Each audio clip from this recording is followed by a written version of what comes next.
ಕಾರ ಹುಣ್ಣಿಮೆ ಹಬ್ಬ ಅದ್ದೂರಿಯಾಗಿ ಆಚರಣೆ. ಪ್ರಮುಖ ಬೀದಿಗಳಲ್ಲಿ ಎತ್ತುಗಳ ಮೆರವಣಿಗೆ. ರೈತರ ಹಬ್ಬವಾದ ಕಾರು ಹುಣ್ಣಿಮೆ ಹಬ್ಬ ರೈತರು ಎತ್ತುಗಳಿಗೆ ಸ್ನಾನ ಮಾಡಿಸಿ ವಿವಿಧ ಬಣ್ಣಗಳಿಂದ ಅಲಂಕರಿಸಿ ಕನಕದಾಸ ಚೌಕ ಬಳಿ ಇರುವ ಮಾಳಿಂಗರಾಯರ ದೇವಸ್ಥಾನದಲ್ಲಿ ಎತ್ತುಗಳ ಮೆರವಣಿಗೆ ನಡೆಸಿದರು.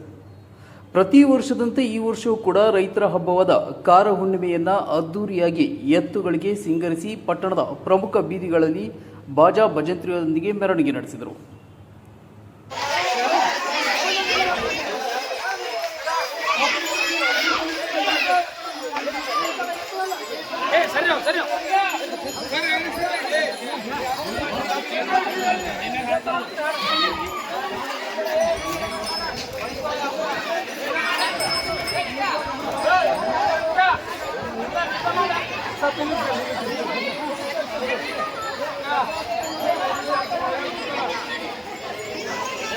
ಈ ಸಂದರ್ಭದಲ್ಲಿ ಪರಮ ಪೂಜ್ಯ ದಾಸೋಹ ಮೂರ್ತಿ ಲಿಂಗವೀರ ದೇವರು, ಕನಕ ಗುರುಪೀಠ, ತಿಂತನಿ ಬ್ರಿಡ್ಜ್, ಕುರುಬ ಸಮಾಜದ ಯುವ ಮುಖಂಡರು ಹಾಗೂ ಕಾಂಗ್ರೆಸ್ ಪಕ್ಷದ ನಾಯಕರಾದ ಶರಣಗೌಡ ಸರಡಗಿ, ಮರೆಯಪ್ಪ ಸರಡಗಿ, ರಾಮಣ್ಣ ಪೂಜಾರಿ, ಮುಂಗಪ್ಪ ಪೂಜಾರಿ, ವಿಜಯಕುಮಾರ್ ಶರಣು, ಶಂಕರಪ್ಪ ಕೊನ್ನೂರು, ಮಲ್ಲಿಕಾರ್ಜುನ್ ಕೊನ್ನೂರು ಸೇರಿದಂತೆ ಮುಂತಾದವರು ಉಪಸ್ಥಿತರಿದ್ದರು.